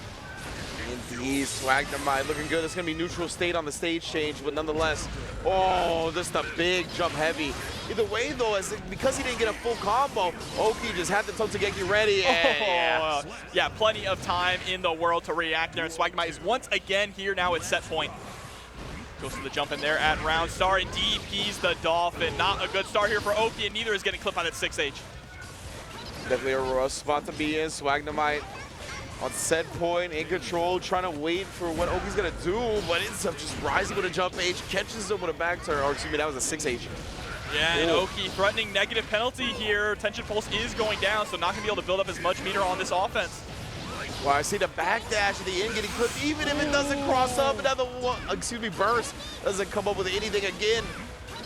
It's just all crumbling apart right now. Ridge, there's the confirm, but not close enough to hit it. And the panic throw. A story as old as time there. Man. Gets caught. But the swap to Leo still working out here. I like that we're starting off with, like you mentioned, being very committed to that character, but having that backup plan in case things go wrong. And one of the big reasons I like what SWAGNEMITE did at the very end of that round was he stayed out of throw range, which is specifically important when the opponent's back is to the corner. Yes. Right? You don't want to get back thrown. The back thrown incident is a meme in this game for a reason. People lose tournaments off getting back thrown. So great stuff right there, staying out of throw range specifically to not end up in the corner himself. Yeah, for sure. Even with the wall break in this game, which actually relieves some pressure and lets you go back to neutral, the corner is still so terrifying. Just because of the amount of damage you get on these wall break combos, staggering. And we were talking about it. We love seeing the high damage here in pools because people can just pop off and make those comebacks like that with that high damage. Yeah, it's funny. Like, I think they actually achieved what they set out to do with the wall break system in this game, and that's kind of alleviate some of the deadliestness of the corner. I don't know if that's a word in Guilty Gear, right? Because like before, the corner was so deadly in every Guilty Gear game, and it's rough in this game too because of the wall slumps, because of the positive bonus you get from breaking the wall and the damage you mentioned. But at the same time, if you can live through it, it feels good to not be in that corner anymore. Absolutely. So it's really interesting. I think they hit the nail on the head with what they wanted to do. It adds a cool layer to the game as well too, because you see like specifically a lot of RAM players will purposely drop their combos, or a lot of chip players will drop their combos to maintain that corner pressure, because they understand, especially once you get to that higher level, that if I send my opponent through the wall and we go back to neutral, I could lose it all because I'm giving up this advantage for extra meter. Do I really need that extra meter to get the kill, or do I want the positioning? And I like that dynamic a lot in Strive. It's something that I see Jonathan 10A and a few of the Zato players do as well, right? Where they will drop the combo purposefully before the opponent even gets wall splat, right? Yeah. So you don't have to play like that game of where they're gonna tech like and fast forward off the screen into the middle of the screen and kind of play that game. Just in general, keeping that corner and making sure that once they get the wall splat, it's gonna be a combo that kills. Yeah, something that it honestly reminds me of a lot. Another game from Arc System Arcs is DNF Duel, how you will drop the combo before your opponent goes into Awakening, just so you don't have to deal with that entire situation, right? And then you get the next confirm and just kill them right there. Exactly. But here we go, Axel versus Anji. Whoa! Talk about underrepresentation right here. These two characters don't see a lot of sun. No. But I'm glad to check them out here, Axel, Anji. Hopefully these are the characters we're actually gonna get, because you never know. Yeah. Never know. I feel like if you're picking these characters, though, you might be. Usually these players are pretty dedicated to their characters. That's true. CreakyAxe and Jesse. Ooh, okay, CreakyAxe. Yeah, I know CreakyAxe. Very solid player here. But Jesse. Axel? I believe so, yes. It is. He's got Axe in his name. I got that. I got a little bit of that commentary brain rot, so sometimes I forget. But. Oh, bro, we have to keep track of so many players and so many characters and the system mechanics and the frame data. Don't worry, bro. I'm never gonna. Yeah, exactly. I'm never gonna hold it against you if you're not exactly 100% sure. It's Axel low. Let's get it, bro. And the Anji on the other side, definitely a matchup that even with this game having some time to cook, I don't see a lot of. This can be a little bit difficult for Axel in some cases, because Axel's buttons are so committal. Anything that's not like a 5K or a 2K, meaning that if you're pressing your 5P or your 2H at too close of a range and Anji calls it out with the spin, you're done. That's what I was thinking of on paper, right? That spin is going to definitely annoy Axel, because he's one of those characters that wants to press stuff from long range, and it's usually long commitment buttons. So to see Jesse maybe take advantage of that early, he's not looking for the spin right away. But yeah, I was going to say, it's not going to be long before he starts scheming on it. Yeah, and it can be hard sometimes for Axel to press out of a lot of Anji's pressure, right? Because he really has that 5P, over that 5K and 2K, and Anji does a ton of damage. Here we go, mortal counter on the 2H just goes into the snail there, trying to maintain his positioning, and there it is, right? You have to RC in a situation like that. You cannot be throwing out those kind of buttons that Axel normally wants to throw out at close range. And if you're just seeing that instance, you have to take that as a W, right? Like CreakyAxe, he doesn't have meter to do it again now, so the next spin should come through with a strong connection, but Jesse can't find anything started. Yeah, all depends if you can just get through the movement tutorial that Axel is going to put you through, right? If you can't, it doesn't matter if you have spin. Axel will control the matchup. Yeah, and the counter hit as soon as the startup came out. Ooh, and CreakyAxe. Oh, into the bomber. We might have been able to extend that actually, but instead we just wanted to hold on to the corner positioning. I like that a lot. That was still really good to call out the plus frame like rising fan throw. As definitely knew Jesse and with the Anji players are looking forward to start and keep their turn. And we tried to bait out the verse a little too hard there. I think maybe in a situation like that, well, you know, it pays off in the end. Bro. I know you said Anji the damage, but holy Look smokes, bro. Wow. Help! Yeah, my man's health bar is gone at this point, but ooh, okay, can't get the combo No off that. OTG! Oh, he did. I forgot you had the opportunity to OTG at the end of that hit. Yeah, you could go into 2H into Renson there, but we didn't go for it and lost the round. That is sad to see. But here we go, sends out the tweet with the butterfly. Oh, that's not a good look, bruh. That was a hit one, too. He had to burst out. Didn't want to see the numbers that was going to do. Full run-up throw. I like how Jesse's starting to mix in a bunch of different options here. Going for the low options as well after the Fujin. So we want to go for that because we got called out on the fan, right? Yeah. So we have to change things up a little bit. Precisely, Jesse. Oh, not trying to give CreakyAxe what he's looking for again. But here we go, Creaky. Oh, this is a big, big combo here. Going to be able to stage change. Has the positive bonus already with half a bar as well. They'll let him stay pretty safe with fishing with those big buttons. And you can see he has that RC available. He's going to have 50% tension again soon, but not soon enough. And that's the problem, right? You press 5P just a little too close. Anji's going to spin through it, and then you're scared. You don't want to press a button. He runs up and throws you and starts the offense. That's rough, man. I play this matchup way too much. Okay. So, yeah, you know what's up. Shouts to Prince Jobber, my son. Oh, snap. He's older than me, but he plays Anji, and he destroys me in this matchup. I see. We already have been shown an example of why, right? This spin has been a menace for CreakyAxe, and it's just like a resource drain as well. Like having to spin your RC on that feels so bad. Exactly, because what Axel wants to spend his RC on is things like time stop combos, right? Yeah. Or combos in the corner. Look at the 5P, just keep pressing. Let's go. All I need is the 5P for this combo. Exclusivity right there.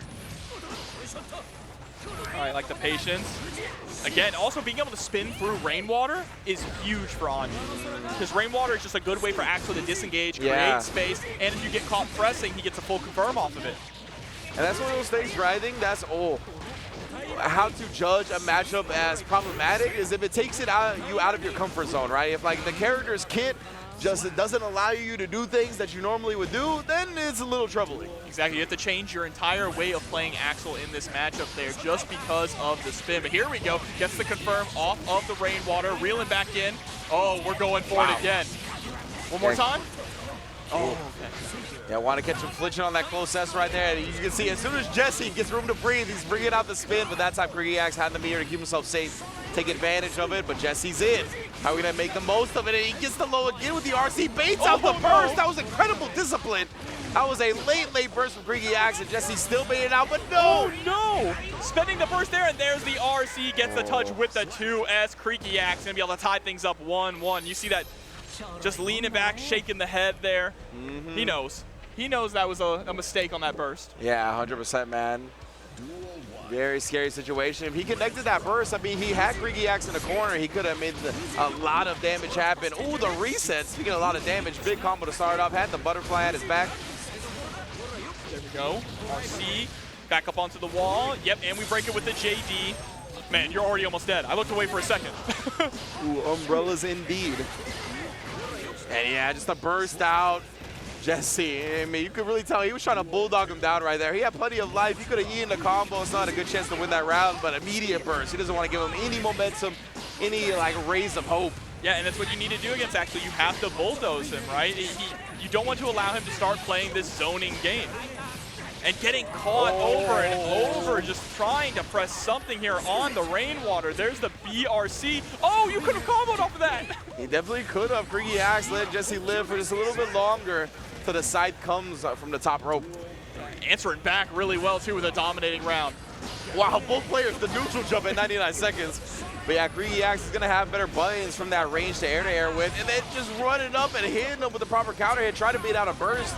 But Jesse not going to give it to him that early, does find it there. Yeah, usually when you're bursting against Axel, you want to wait for the fire from the Axel bomber, right? Because that is your guaranteed burst spot. But there we go, able to close out the round anyway. CreakyAxe going up in game number 3 here, 2-1. Yeah, most dominating round we've seen from either player. CreakyAxe definitely, and we've seen this already in pools represented, right? Where the person that goes on to win the set drops the first game, then runs it 3 straight. That's potentially what CreakyAxe is going to do right now. Yeah, that's been happening a lot here, but here we go now. The intel, bro. Gotta figure out who you're playing against, what type of player, and what style they're bringing to the table. Yeah, you do not want to burst on that kind of situation there after the 2H. Well, let's see if Jesse can fight back. Has already gotten down to nearly guts level for health. So there's the burst coming out from CreakyAxe. Wants to hold none of that corner pressure here. Once again, back to mid-screen playing that zoning game. Woo! Great stuff from CreakyAxe again. Has been, yeah, a great tool. Jesse is trying to get out of that rainwater now, and you can see he's like jumping up, doing something about it, but CreakyAxe, he hasn't found the answer, so CreakyAxe is punishing him. Yeah, and getting a lot of reward for these rainwaters too. There it is, reeled in with the Renson. Going just for rainwater on Oakey. Straight up, bro. Oh, he keeps spinning. Very good recognition right there. Yeah, if you're going to keep spinning, I'm going to keep spinning. That's what CreakyAxe says here. RC should be able to close this out with the bomber, and there it is. CreakyAxe with the perfect exclamation point to close things out at the end. Great stuff, 100% from CreakyAxe. To kind of highlight what we were talking about with like players dropping the first game and then running 3 straight. That's why the players of this game beg for 3 out of 5, right? Yeah, like, bro, like the cost of finding out information about your opponent in this game is so high because of the damage and just the powerful offense that is throughout every character. So if you make a mistake, these things that you're trying to figure out, these decisions that you're trying to hone in on that your opponent's going to make, it costs you a lot getting to that process of figuring out what they're going to do.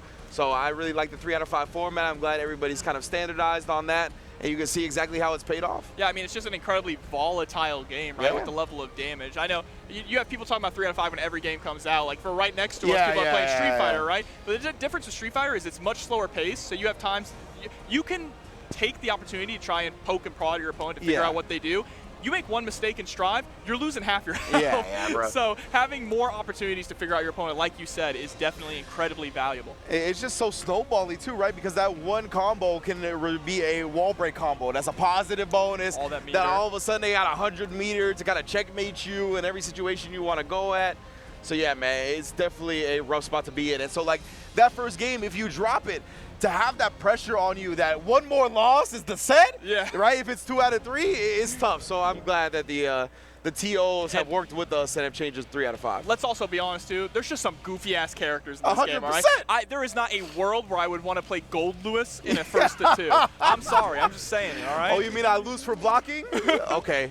That kind of sucks. Yeah, definitely a very, very strong character. Hoping to see some Gold Lewis. That's always a character I want to watch. Not a character I want to play against, kind of like what you're talking about, but a character I love commentating and watching. I know, he is just goofy as hell. They definitely went hard on that design. They did, man. It was one of those characters that I thought was like, man, this is a real-ass Guilty Gear character right here. Like, for sure. He's got the weird inputs, like he's got the execution barrier because of that, and like just his whole gimmick being like security for the president with an alien in his coffin. Like, aliens aren't real. Oh, yeah, my bad. That's a cryptid, all right? My bad, all right, cryptid. easy. Cryptid in the coffin. According to Gold Lewis. My man's just trying to structure the bars. But let's see, Getter Emperor up against Jin here, of course. Probably another button check, I would expect. Jin in the wrong game. Yeah, for real. Jin, that is standard name right there because Getter Emperor. See if he's running the Faust or not. Oh, this looks like we're going right into it. Okay, this actually does look like we're getting into it. So Getter Emperor rocking the Faust, Jin. Oh, we playing the bomb games, bro. Eddie had the bomb bag afterwards. He was sandwiched on both sides with explosives. Absolutely. One fun thing about Faust in this game, too, is because he can throw out multiple items at once, it is just about overwhelming your opponent, right? Instead of relying on any one item. And there's the mix for the cross-up. But now you're in the corner and the burst is gone, Ringe. Oh, yeah, and it was empty as well. So he's going to be able to punish with that far S sequence, take the blood down a bit, give himself some breathing room to throw out a Beyblade and whatnot, but instead just gets thrown himself into the corner. But we do get the trumpet out. Here comes the homies. Oh, and he got a meteor behind there. Bro, you don't know what side of the screen he was on. Snuck behind him with a scarecrow. We got another trumpet. Indeed. Oh, not even gonna get a chance to get it coming down with the drill. Yeah, I like that, the J2K there, especially if you're predicting that your opponent is going to try to pick up the trumpet, because as someone fighting Faust, you're always tempted to do that, right? Yeah. To put his own items against him. Here we go, Hammer comes on out, isn't able to catch the Fukio, but the 2K does.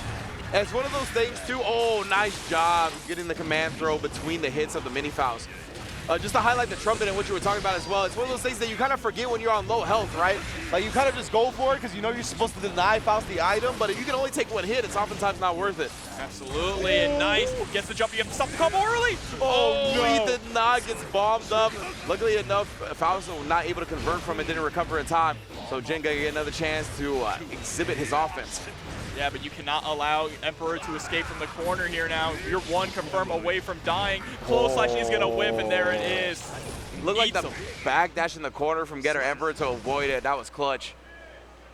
Very good game one there.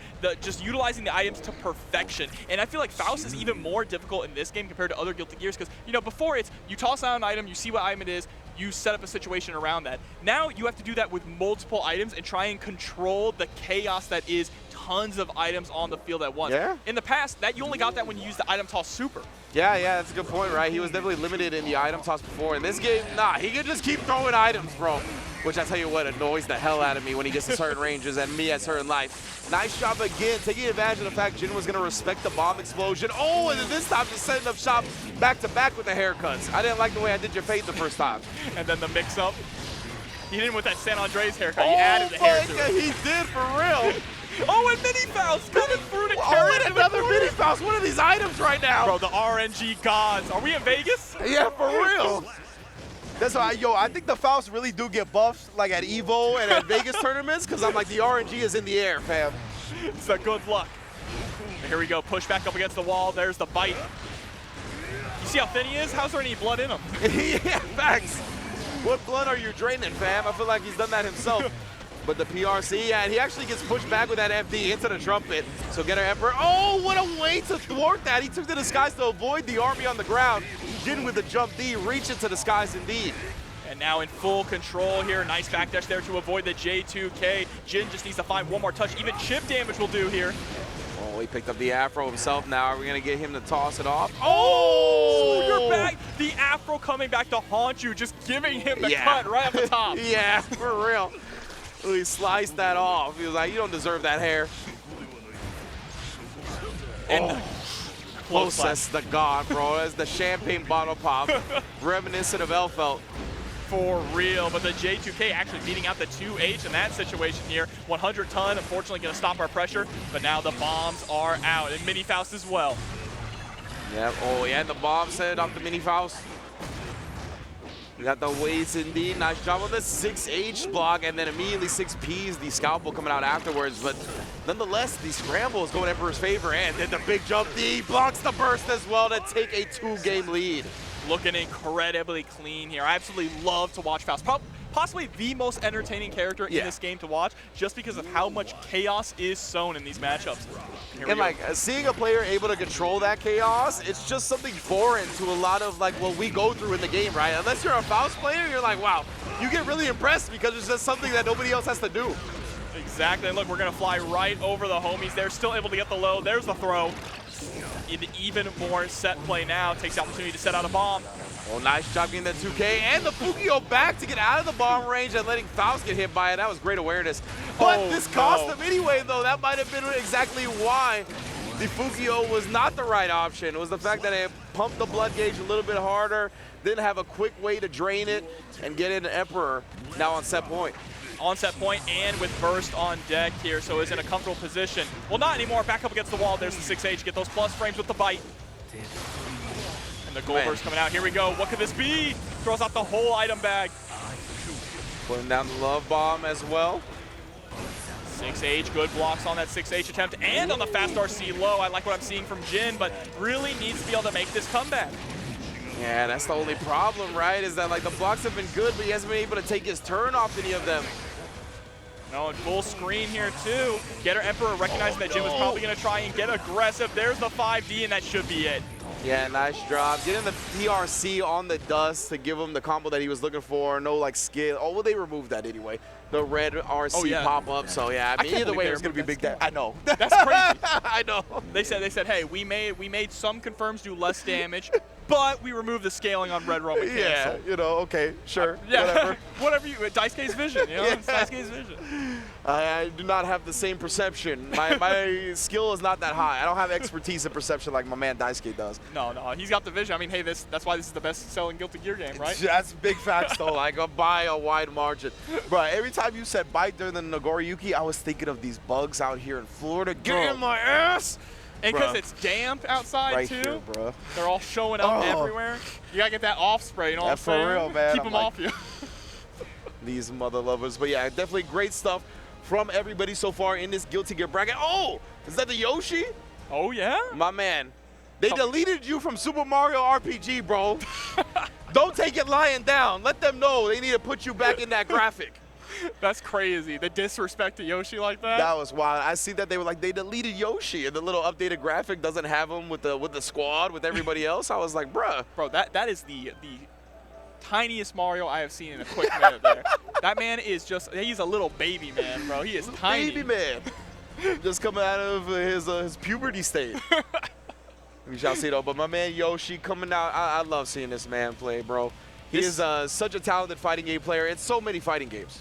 Yeah, absolutely. And when it comes to Guilty Gear, he is absolutely one of the warlocks, the Bedman warlocks, right? Yeah. The ancient tomes say that there are only 5 Bedman players.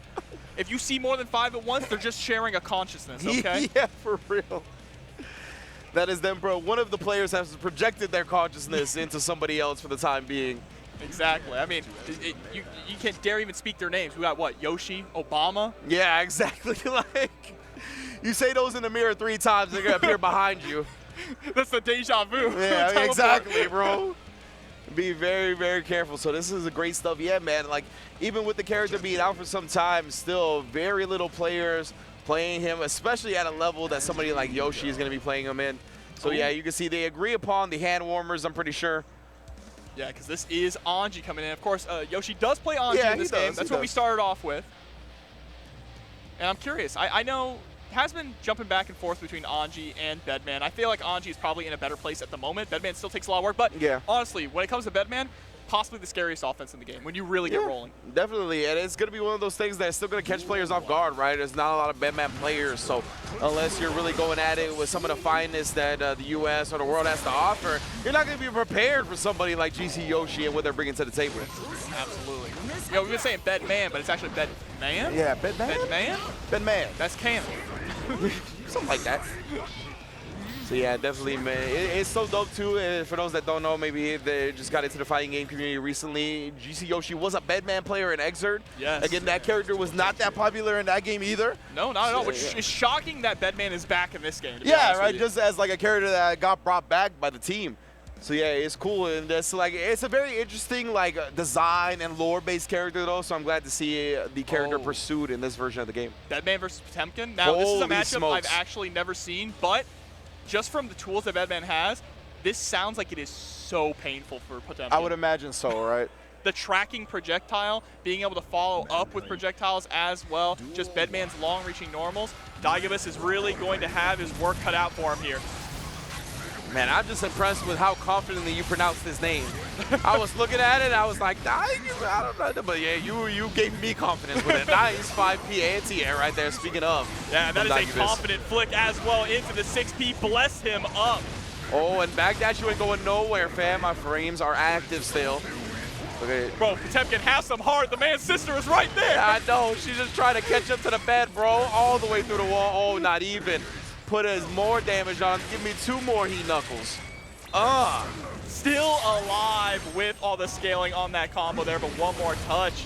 And there it is, the 2P pressing it out. It's a little messed up, man. You're just murdering the last remnant of this little girl's big brother right in front of her face. I don't know what our system works was thinking, man. I love the fact that the bed has like been corrupted, like the AI is not working properly. Oh, there we go, utilizing that command dash in the air. Oh, and the follow-up there with the head popping off. There it is, 2H with the counter hit. but didn't charge up the hand long enough. That allows Diegubis to get out of the corner here, starting to establish more of that Potemkin pressure. And just like that, putting the heat on him, getting the plus frames going on the flamethrower, and then the flick has been working out big for Diegubis on counter hit. Oh, and just the meatiest of 5Ks right there, catching Yoshi waking up with something. Yeah, I guess on the flip side here, of course, Bedman doesn't have the greatest defense, right? Yeah. And Diegubis is a top-level Potemkin player. He has all of the tight execution down on lock, so you really have to keep him away from you and not give him the chance to get that offense going. And that's really something that you need with this character in this game, right? Like, he's got a lot of demanding execution things with the Karas and whatnot. Absolutely. So it's tough. Glad to see Diegubis kind of showing consistent execution skill to start this. Yoshi, though, we talked about how powerful that first game of Intel is, right? So let's see if we can utilize that. Oh, the bomb! Put your fist away. Yeah, I tried to pick up after there, but catches the call up from the backdash. Oh, the guard breaks, bruh. Install. Yep, this is the one character in the game who has an install that you actually want to use over the other super. Bro. Look at this, just guard breaking all day, get punished for blocking, thanks for your life. Yo, is that Gold Lewis on the screen? What am I seeing here? Here we go, straight into the next round. Already GC Yoshi fighting back in a big way, able to take the round without having to spend burst. There we go, with the dreidel, push it toward the corner.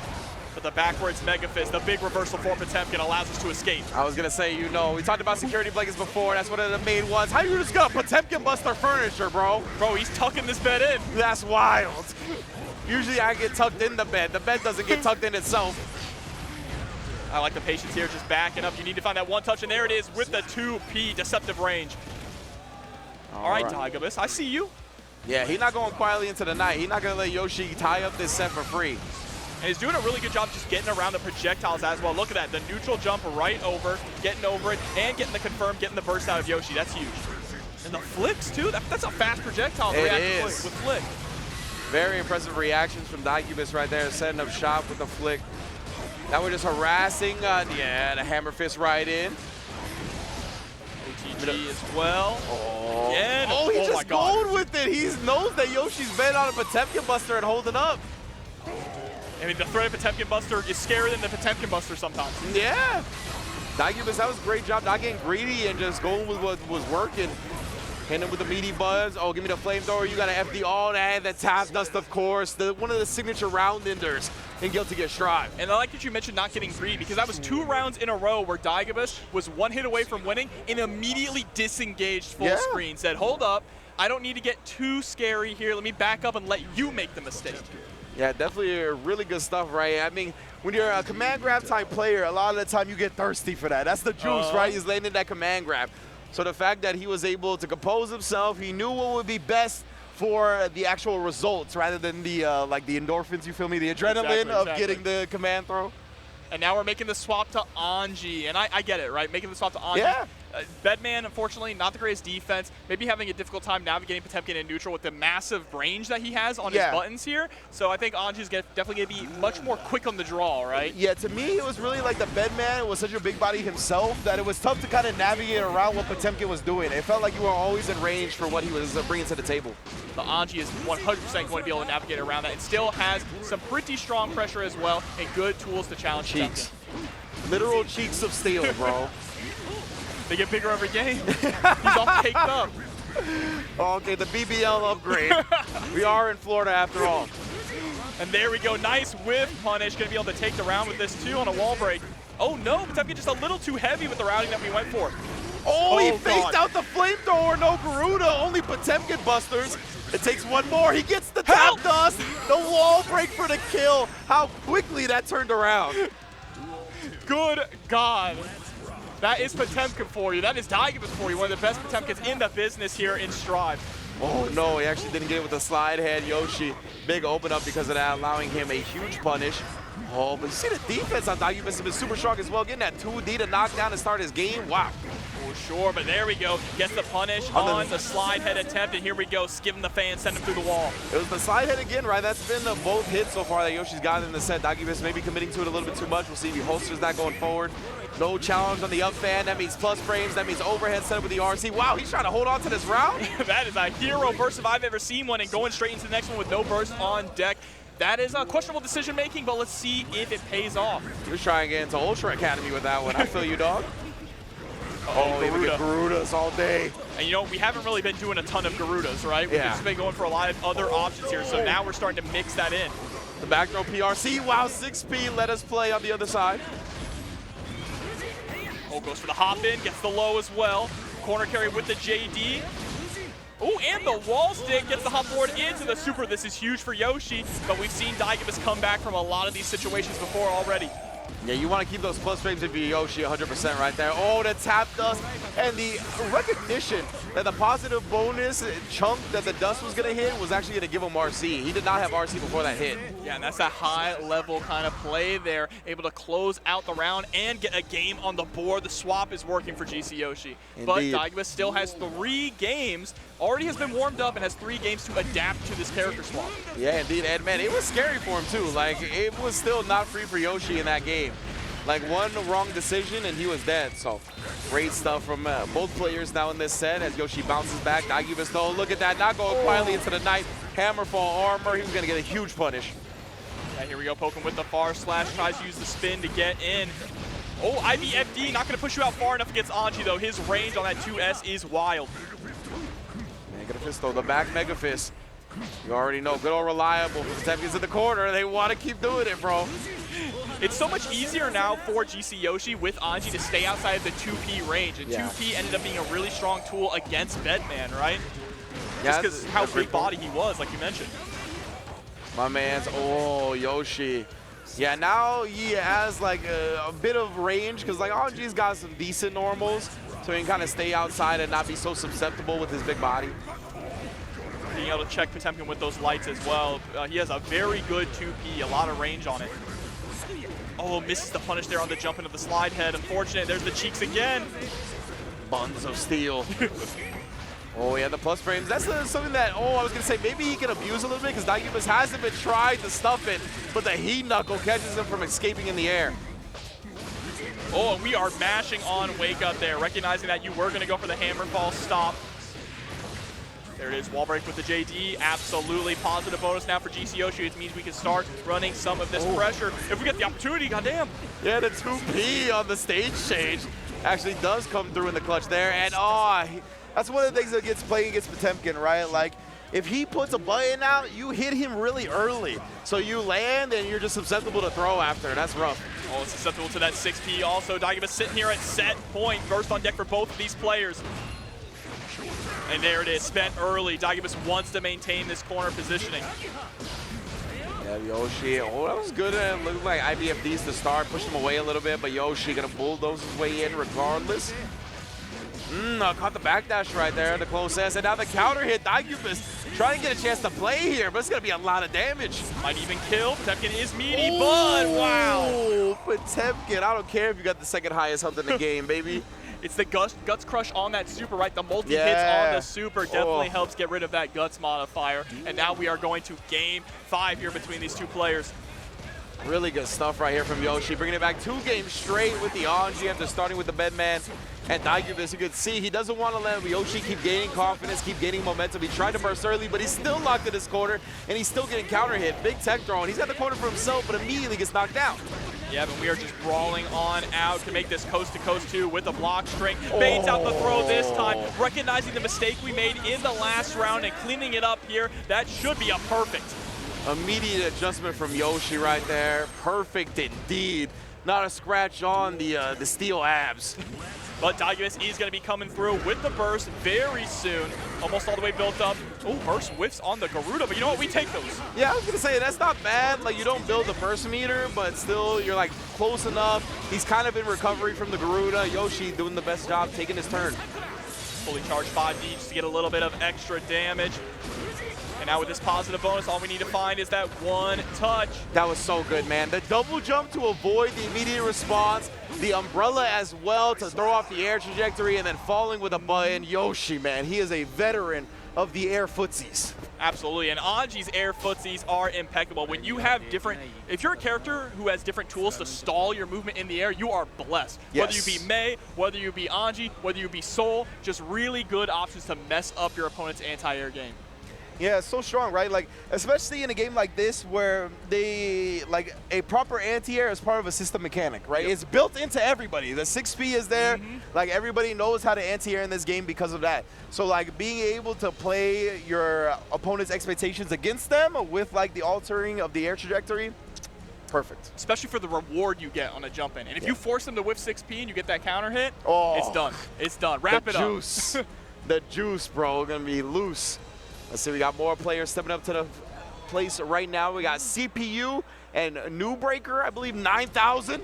Damn. I always got to keep the 9,000 in there, the latest model. But up against CPU. Now, CPU is a very, very fun to watch Faust player, so we are in for a treat here. Definitely a regular in the TNS bracket. Love it, love it. Shout out to TNS. Tampa never sleeps. They are holding down, I believe, the Street Fighter 6 stream right now, but you can catch them every week. Hold it down damn near every fighting game in the rotation. Oh, you know, we're trying to get 7 days a week. That's what I was going to say. Y'all almost there for sure.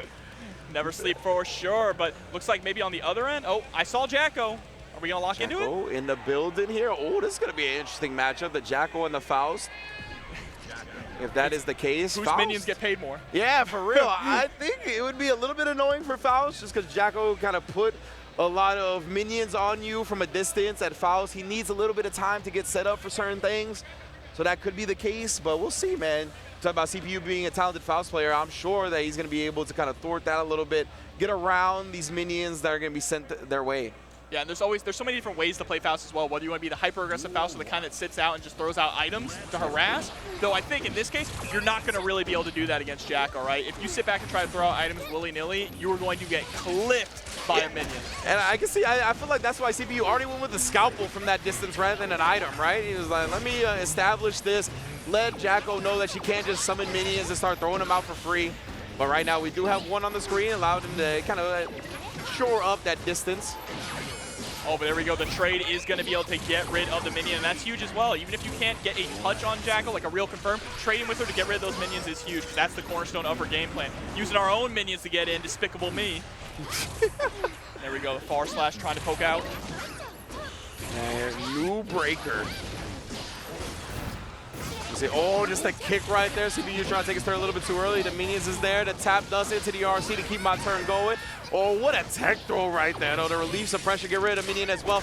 And that's what we talked about. That's what we saw to start the round. The scalpel from that distance to make sure Jacko can't summon for free, and it pays off huge at the end as well. Yeah, because you remember, Jacko can't block when she's holding the minions there, so that is your free opportunity if you have something that has that range. Look, he's looking for it again. This has definitely been the primary strat. CPU played this matchup once or twice. And there we go, also checking the minions at every possible opportunity, whether it be with a 5P or a 2K. And you see New Breaker trying to throw out the guard command here to catch CPU off guard and get the in. Very smart. CPU has been kind of aware of some of the guards as well. Oh, the super with the Jacko. Connects. Is going to be plus frames on this and huge damage. Wow. I was not expecting that much. Yeah, and it didn't even wall break and it did that much. 6P, don't get reaching with those mid-normals. Oh, this is stuck between a rock and a hard place. But here we go. Give Jacko the throw. What a recognition to see that they were hesitant enough with that much of a life deficit. They're still sneaking a command throw, but either way, New Breaker tying up this first game. She looks good with the throw. Yeah. Fits the outfit, right? 100%. You got the 70s outfit going on with the throw? Yeah, the bell-bottom joints. Yeah, it definitely looks good. All right, starting to harass now with the minions, but again, CPU just pressing every single time a minion comes in to try and shut them down. Almost feels like New Breaker is playing a zoning game using the minions as projectiles. Wow, the ball was still there and caught both of them. But it really does feel that way, and I think it's primarily to prevent Faust from throwing out items as well, right? Especially with the guard on the way there. Nice job converting from the clash. That's one of those situations that Jacko just really excels at because of her buttons. PRC on the super, but a tech throw anyway. Yeah, really good awareness there from New Breaker to be ready with the throw attempt. Runs right under the love bomb and goes for the air throw. Okay, New Breaker's played this matchup a few times. Yeah, that was nuts to kind of thread the needle like that. Find the space where you weren't going to get hit by the bomb. And now the tech throw as well with the minion coming out. I like that. We got the hit and we just opted to, you know, I don't know if I'm going to be able to confirm this, just run in and reset with a throw. Yeah, it's one of those chaotic situations that a lot of time you play, the opponent's not ready for, especially when they get hit. Here we go, once again, back to full screen, throwing out the minion. CPU opting to try and rush in just a little bit here instead of sitting back and throwing out the scalpel. Yeah, I really like that too. Once Newbreaker saw that CPU got the Afro, kind of tried to get a little bit more aggressive than usual to prevent the love bomb that could guard break you from coming out. Exactly, because then you're just allowing him to get free items out at that point. But now the Afro is on top of you, and here comes the safe jump. This is like a cornerstone of Faust pressure. Just going for the safe jumps. The high-low throw mixes off of the snip, snip, snip. Yeah, my man got caught flinching right there, the closest. Oh, anti-air looked like with a 2 that time, but either way, we got the army coming out. Not blocking low on the whole time for the 2K. That's multiple hits, brother. And the 6H going to be able to close out the round there. Yo, that 2K, nasty. Anti-air and low? Okay. Yeah, that's definitely one of Faust's like premier buttons. Always has been, and most likely always will be. Yeah, Z was able to press out of the corner there, even with a trade. That 2K is just so strong. There's the burst, though. Oh, the mini Faust. Finally, employee of the month coming through to help. Oh, tried, but yeah, like because of the guard that Newbreaker has been really putting out there, as soon as he puts the minions back, it's been throwing CPU's timing off. Oh, are you dead? Speaking of timing's getting thrown off, super for the kill. Newbreaker, again, tied up this game too. I'm actually getting a little jump scared by how much damage that Elysium driver is For real. doing. And here we go, corner pressure is on. Time for Ronaldo Soccer. Gets the close slash and the follow-up afterwards into another Elysium driver. This is gonna hurt. Oh, and it's gonna get wall break too. Oh my God! Wow. Puts him on a pixel, bro, from 60%. There's the 2K into the 2D. Tried to press through that mix. The CPU finally getting an opportunity. He just hit 2S. Yeah, like Just like that, Yeah. raw. And right now, with the amount of life that CPU has, every decision is scary. Every interaction could be death. Right there, though, he just made out the burst.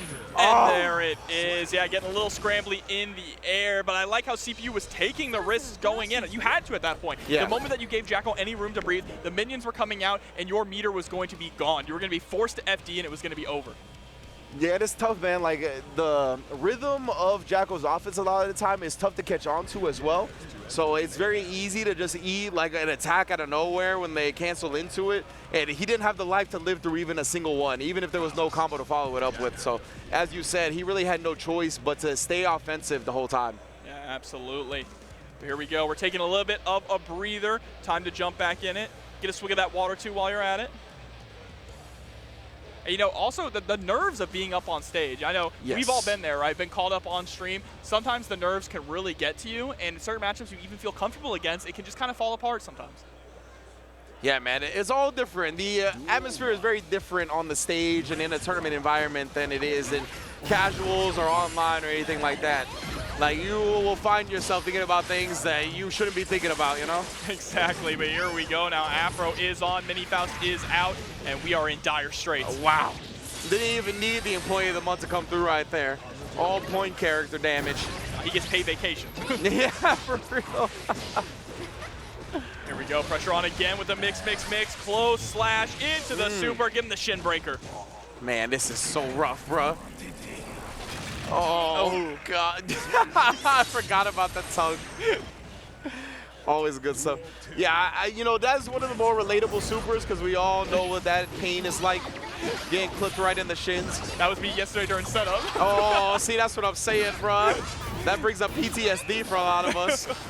Oh, but look at that wrist gauge here in the corner. Newbreaker has to maintain this, giving up a little bit too much space. That was your opportunity, the raw Elysium driver. It worked before. Does not work this time. CPU with a nice adjustment.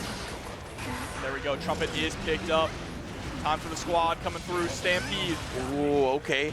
Tap does for the damage here. Nice little follow-up. Oh, my Lord. That was actually a lot more damage than I was expecting. I like how we just stood there, too, just waiting to see what Newbreaker was going to do. Not alarmed at the slightest. No sense of urgency. Ooh. And that might come back to bite them here because Newbreaker, oh, no, misses the 5D. That's really unfortunate, but we still have that corner. Yeah, if he wanted that charge, does. Oh, for the wall break damage. Doesn't get it, but the 6P comes up short, allows Newbreaker to get that whiff punish and put himself on set point. Here we go now. Just needs to find that knockdown and start to get the game plan rolling. Toss the minion out again, not gonna let CPU set up shop. That was great timing on that 2K though because it cut off Jackal as well. Yeah, absolutely. And that's one thing about Jackal rushing in is when you do hit the minions, there is a substantial amount of hit stop on it, which means Jackal can run into that active hitbox. Oh, trying to run to the trumpet, but he was cut off by the scarecrow, allowed CPU to get it. But the 2D is such a potent button, bruh. And we get the full confirm too. Baits out the burst. Is he gonna be able to kill off this because we don't have the meter? But we go for the reset into the low. Okay, New Breaker. The 9000, he's the latest model. Oh no! CPU, he saw the button come out, and I think they might have thought it was a throw or some type of shorter range button, so they backdashed, right? But nah, that is an active far range run from Jacko to clip him and take the set. So you see New Breaker with the deep breaths too. Yeah, man. Definitely couldn't even believe it. Yeah, 100%, right? It was one of those things that, like, we talk about, that's another tournament environment type joint, right? It's like, even if the set was 3-0, like, the match, just, it gets your adrenaline pumping, it gets your heart pumping. It's just being on that stage at a major. Absolutely. I mean, especially at a major as big as CEO, one of the big three, right? Yes. Yeah, Combreaker, CEO, Evo. Yep, 100%. So, yeah, being here with all the lights. Yeah. We got some hot lights on here too. Yeah, brother, most definitely. Gotta go from. Big ups to Frosty Faustings as well. I like to put that in as the big four, you know what I'm saying? Yeah, like absolutely. Frosty Faustings has definitely consistently grown as a part of the majors here at the American scene side of things for the fighting game community. But just to inform y'all at home, this is our last match of this block. We're going to get this one going, and then we're going to give some quick thanks to the sponsors that make these tournaments happen. Then we're going to switch out on the commentators, get this drive continuing. Absolutely, but also you mentioned Frosty Faustings. I mean, huge shouts to Elvin Shadow. Yeah, Frosty man. Faustings is the Guilty Gear mecca of Yes. the United States, right? If you are a Guilty Gear fan, you owe it yourselves to check out Frosty Faustings. It's named after Faust. Yeah, exactly. There you go. Well, and this was before Strive, right? Exactly, Strive yeah. obviously became one of the biggest games, even beyond just the anime scene in the fighting game community. But since Jump, Frosty Faustings was always about celebrating anime games, and specifically Guilty Gear. It was the main event, no matter the popularity, Exactly. for a lot of years. So I'm glad to see that tournament get the recognition it deserves, get the attendance it deserves. So many people continue to go out to it. But yeah, man, it's really kind of joined in that tier with CEO, Combo Breaker, Evo, as some of these really special big majors here in the United States. For sure. It looks like our last match of the pools here is going to be Aneema versus CreakyAxe. So we Okay. saw CreakyAxe earlier on the Axle, looking really clean. But Aneema is also a Florida player, so Yes. a local player here. Strong Ram player, but I believe recently has been testing things out with Asuka. So Oh, I'm wow. curious what we're going to see here. If we're going to see the Asuka, the Shadow Wizard Money Gang, or if we're going to see, you know, just the classic Ram coming through. All right, it's going to be the Ram. Okay, it's looking like the Ram right now. Man, yeah, I would have definitely marked out for some Asuka. That would have been good. That would have been Yeah, I good. would have been like, bro, what? About to play some Yu-Gi-Oh! I'm legit. Hit you with yeah. the super, the dark magic attack, bro. Send you to the Shadow Realm. That's what I'm hoping for. But it's all right. The Ram's going to be here for the business. We got to make sure, like we said, right, this is a major tournament in the United States for the fighting game community right here. So you want to give yourself the best opportunity to succeed at the highest level. Going with the tried and true, the Ram Lethal. Going up against CreakyAxe on the Axle, who we saw play earlier. But before we get to the action, let us warm up our hands. Yeah, absolutely. And I think picking Ram going into Axel is also the smarter choice because True. Ram, she can kind of duff Axel, let's be honest Yeah. here. The sword throw is so strong against Axel, shuts down a lot of his options. Again, we talk about how committal Axel is with his buttons. Means he has got a lot of recovery on them too. Yep. And if you can just sit back and throw out the sword, catch and press on one of his buttons, that is free pressure. And again, Axel doesn't have the greatest defense, right? Yeah, that sword just acts as like a deletion across the screen when it's traveling, right? So Axel puts out a button, the sword's gonna hit him, it's gonna push him back as well. The Ram acceleration speed on her dash, ridiculous. So she's gonna be able to close that distance behind the sword very quickly. Yeah, it could be a very scary matchup for Axel. Privileged character. Privilege, bro. That dash speed, 0 to 60. Got the Ferrari engine. Oh, and the patience. I was gonna too. say though, Aneema just started with the down back. He was like, what are you gonna do? That's the ready runners. Yeah, Get ready. for real. Mez was waiting for the gunshot go off in the air. Oh, but there we go. Nice poking out with the 2K2D. CreakyAxe is going to have to lean on those K buttons a lot in this God. matchup to get that pressure alleviated. Yeah, but at 6P, Aneema already identifying when CreakyAxe was kind of in that range to get duffed from the air. Very smart. Oh, the anti-air and the trade combo from CreakyAxe. You always got to be ready with that, especially if you got the time stop to back it up. That is a tremendous conversion.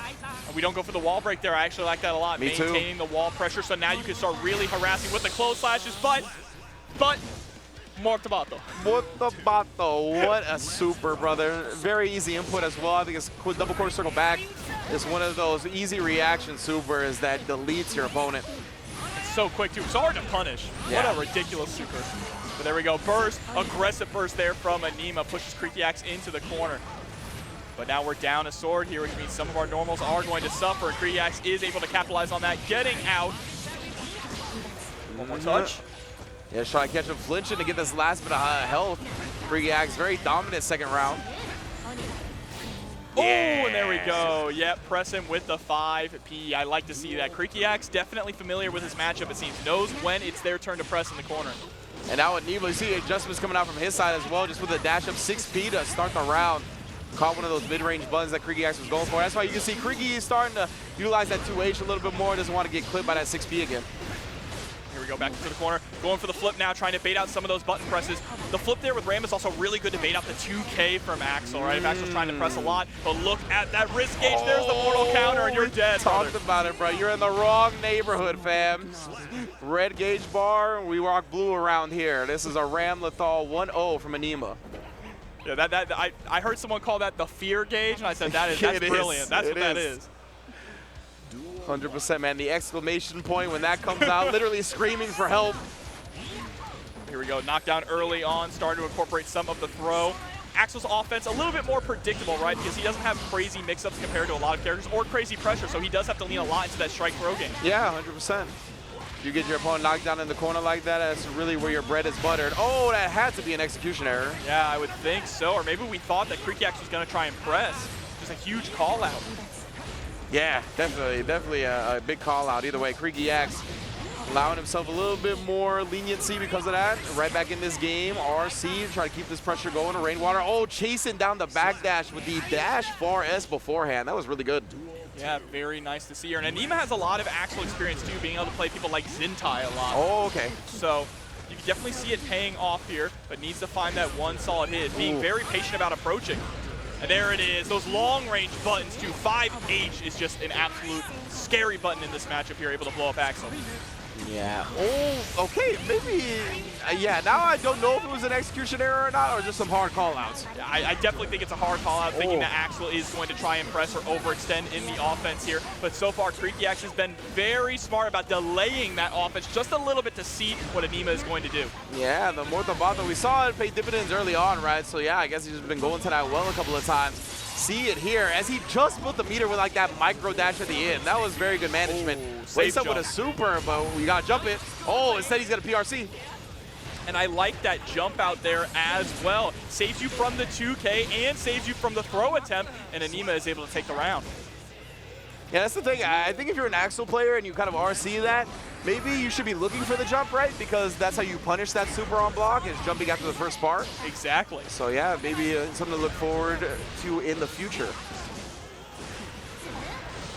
Oh, but here we go, running right in with the 2K TUDs. Again, you're seeing a lot of that from CreakyAxe in this matchup. It is Axel's just fastest button and safest button. That thing low profile is like crazy. It's so good. It's a really, really strong button. It's almost like Soul 2D. Yeah, especially like old school 2D, like where it was super, super low profile. There we go, counter hit on the 2H. Not gonna be able to get too much off. We didn't get close enough for the bomber. Ooh, backdash the Axel bomb right there. Excuse me, the what is it called now? Axel. Winter Mantis. Winter Mantis. What? Yeah, that's. I just call it clothesline from hell. All right. Oh wait, is that really what it's called? I believe it's called Winter Mantis. Whoa. Either way, Aneema gonna be bouncing back from that one.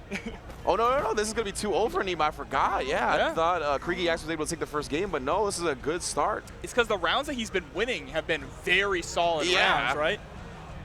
And it's not like he's just getting steamrolled. He really is putting in the work, keeping Aneema out. But again, Ram is just such a dominating character in this matchup here. She can get in with those long-range normals, tossing the swords, flipping on in. She has so many good tools against Axel specifically. All right, so we getting it going here again. 2-0 for Aneema at the start. CreakyAxe back against the wall here. He can't afford to drop any more games. This is winner side of pools. He can go down to the loser side of things, but you know you don't want to be there, especially this early. It's going to be a lot of games to play, but he's looking like he's going to take that trip. Aneema, what a great start to this round. There's the throw and the windshield wipers. Not quite a perfect, but nearly there. CreakyAxe still has burst going into this next one, so it's not over yet, but it's not looking too good. Yeah, definitely not.